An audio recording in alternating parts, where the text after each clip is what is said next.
Dal-dal ko eh. Pilang mo maayos ah. Nandyan mapilang mo ah. Kaya nga. Wala, malapit ka lang. Dal-dal ka siya. Kita nakakausap ka lang. Nausap. Kung kausapin, hindi naman kita kilala eh. Kinakausap mo ako.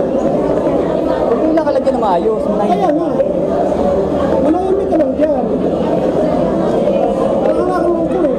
Kalapitan tayo, baka tadyakan kita dyan. Hindi mo subukan. Ayaw ko kayo dito naman ng ating bata.